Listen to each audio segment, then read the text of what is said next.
প্রিয় শিক্ষার্থীরা, আসসালামু আলাইকুম। আশা করি সকলেই ভালো আছো। আলহামদুলিল্লাহ, আমিও ভালো আছি। তোমরা সকলেই জানো, সারা বিশ্বে করোনা ভাইরাসের প্রাদুর্ভাব দেখা দিয়েছে, যা মহামারী আকার ধারণ করেছে, যার পরিপ্রেক্ষিতে সকল শিক্ষা প্রতিষ্ঠানের কার্যক্রম সাধারণ নিয়মের বহির্ভূত, অর্থাৎ শিক্ষা বোর্ড এমনকি সকল শিক্ষা প্রতিষ্ঠান দূরশিক্ষণ বা অনলাইনে ক্লাসের ব্যবস্থা করেছে। এমনকি এসএসআর শিক্ষা প্রতিষ্ঠানও তোমাদের কল্যাণের সার্বিক সহযোগিতায় এগিয়ে আসছে এবং অনলাইনে ক্লাসের সুযোগ করে দিয়েছে। আশা করি তোমরা গুরুত্ব সহকারে ভিডিও ক্লাসগুলো দেখবে এবং আয়ত্ত করবে। আজ আমি নাসরিন আপা তোমাদের ম্যাথ ক্লাস নিয়ে হাজির হয়েছি। আজ আমি পঞ্চম অধ্যায়ে বীজগণিতীয় ভগ্নাংশ অনুশীলনী 5.1 নিয়ে আলোচনা করব। বিদ্যালয় চলাকালীন সময়ে আমরা অনুশীলনী 5.1-এর আংশিক আলোচনা করেছিলাম 1, 2। এখন আজকে আমরা দেখব 3, যোগফল নির্ণয় করো। আমরা কিভাবে যোগফল নির্ণয় করতে পারি এই সমস্যাটা আমি এখানে সমাধান করে দেখাচ্ছি। তোমরা একটু খেয়াল করো। যোগফল নির্ণয় করো 3 নাম্বার। সর্বপ্রথমে যে ভগ্নাংশ লিখেছি সেটা হচ্ছে a - b / a। ক number a - b / a plus a plus b / b। এখানে দুটি ভগ্নাংশের হর কত? প্রথম ভগ্নাংশের হর হচ্ছে a এবং দ্বিতীয় ভগ্নাংশটির হর হচ্ছে b। আমরা এই ভগ্নাংশের যোগ করার সময়, বিয়োগ করার সময় প্রথমে কি করি? হরগুলোর লসাগু করি। তারপরে হরগুলোর লসাগুকে আমরা কি করি? প্রত্যেকটা ভগ্নাংশের হর দিয়ে কি করি? ভাগ করি। যে ভাগফলটি হবে সেটা আবার আমরা লবের সাথে গুণ করি। ঠিক সেই নিয়মে আমরা এই সমস্যাটি সমাধান করেছি। দেখো, এখানে a - b এই ভগ্নাংশটির হর b / a, এই ভগ্নাংশটির হর হচ্ছে a এবং a প্লাস b / b এই ভগ্নাংশটির হর হচ্ছে b। আমরা পূর্বের অধ্যায়ে লসাগু এবং গসাগু সমস্যা সমাধান করেছি। এখানে a এবং b এই দুটি হরের লসাগু হচ্ছে ab, কারণ আমরা জানি লসাগু হচ্ছে কমন এবং আনকমন। তাহলে ab যদি লসাগু হয়, আমরা এই ভগ্নাংশের হর a দিয়ে ab কে ভাগ করলে আমার থাকবে কি? b। এই b উপরে লবের সাথে আমি গুণ করেছি, তাই b into a - b plus এখানে এই b দিয়ে আমি ab কে যদি ভাগ করি তাহলে আমার থাকবে a। এই এটা আমি কি করেছি? a প্লাস b এর সাথে গুণ করেছি। তাহলে দেখো গুণফলটা কি দাঁড়ায়। এই b এর সামনে প্লাস আছে, এখানে a এর সামনে কি আছে? প্লাস আছে। তাহলে a আর b যদি গুণ করি হবে কত? ab। প্লাসে প্লাসে প্লাস ab, তারপরে প্লাস আর মাইনাস, প্লাসে মাইনাসে মাইনাস, b আর b গুণ করলে কি হবে? b স্কয়ার হবে। প্লাস এই প্লাসটা এই যে প্লাস, তারপর হচ্ছে a আর a যদি গুণ করি প্লাসে প্লাসে প্লাস a স্কয়ার। এই প্লাসে প্লাসে প্লাস হচ্ছে ab, আর নিচে যে ab লসাগুটা ছিল সেটাই আমি লিখেছি। এবার আমার এখানে রেজাল্টে কি আসে? এখানে আমরা দেখতে পাচ্ছি ab এর সামনে প্লাস আছে, ওইখানে ab এর সামনেও প্লাস আছে। এখানে 1ab আছে, এখানে 1ab আছে, তাহলে আমার হলো কত? 2ab। এই জিনিসটাকে আমি একটু সাজিয়ে লিখলাম, যে a স্কয়ারটা সামনে লিখলাম, a square plus 2ab minus b square by হচ্ছে ab।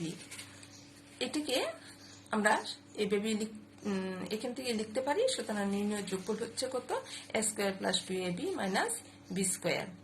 এইভাবে আমরা খ নম্বর অঙ্কটাও দেখতে পারি। এখানে খ নম্বর আছে a by BC plus b by CA plus C by AB. এখানে এই সমস্যাটি আমি সমাধান করেছি, তোমরা একটু খেয়াল করো। a by BC plus b by CA plus C by AB. এখানে আমার প্রথম ভগ্নাংশের হর হচ্ছে বিসি, দ্বিতীয় ভগ্নাংশের হর হচ্ছে সিএ এবং তৃতীয় ভগ্নাংশের হর হচ্ছে এবি। এই তিনটি ভগ্নাংশের যদি আমি লসাগু করি তাহলে কি হবে?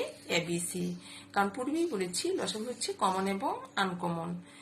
তাহলে এবিসি যদি লসাগু হয়, এই লসাগুটিকে বিসি দিয়ে আমি ভাগ করলে আমার শুধু বিসি বিসি যদি কাটা যায় থাকবে শুধু এ।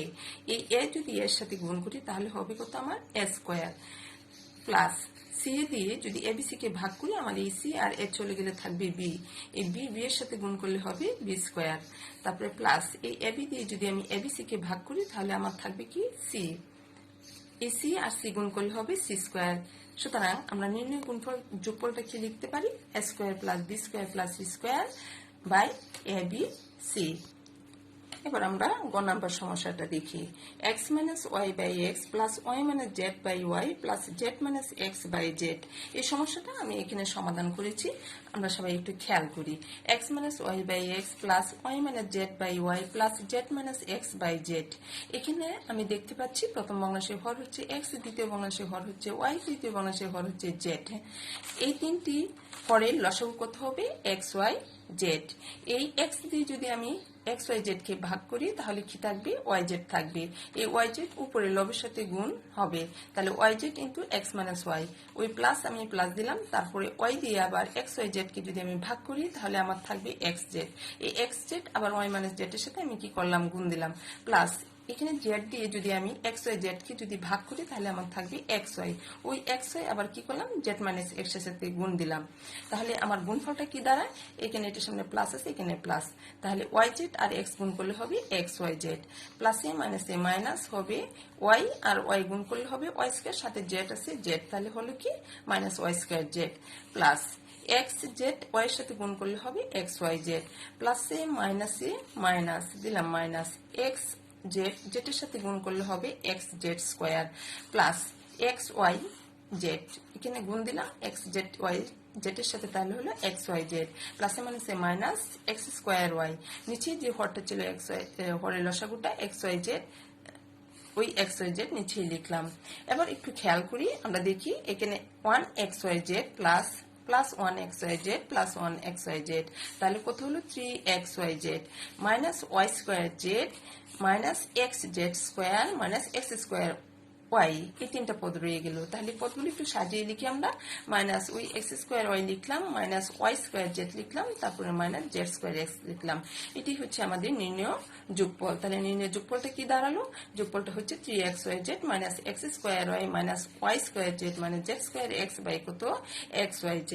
এভাবে আমরা যদি ঘ নাম্বার অঙ্কটা দেখি, এখানে ঘ নাম্বারটা হচ্ছে x plus Y by X minus Y plus X minus Y by হচ্ছে এক্স প্লাস ওয়াই। এই সমস্যাটি আমরা ঠিক একইভাবে সমাধান করব, আমরা একটু দেখে নিই। X plus Y by X minus Y plus X minus Y by X plus Y. এখানে এই বর্ণসূচির হর আমরা দেখতে পাচ্ছি কত? x মাইনাস ওয়াই, ওই বর্ণসূচির হর হচ্ছে x প্লাস ওয়াই। তাহলে এই দুইটি হবে কি আমার? লসাগু কমন এবং আনকমন। এবার x মাইনাস ওয়াই দ্বারা যদি আমি x minus Y plus into X plus Y কে যদি আমি ভাগ করি তাহলে আমার কি থাকবে? x মাইনাস ওয়াই যদি কাটা যায় থাকবে আমার x প্লাস ওয়াই। ওই x plus Y X plus Y এর সাথে কি হবে? গুণ হবে, প্লাস এখানে x প্লাস ওয়াই দিয়ে এটাকে যদি আমি ভাগ করি x প্লাস ওয়াই আর x প্লাস ওয়াই ক্যান্সেল হয়ে গেলে আমার থাকবে x মাইনাস ওয়াই। উপরে লব x মাইনাস ওয়াই, ওর সাথে আমি গুণ দিয়েছি x minus Y into x minus Y. এবার গুণফলটা কি দাঁড়ায় দেখি, x প্লাস ওয়াই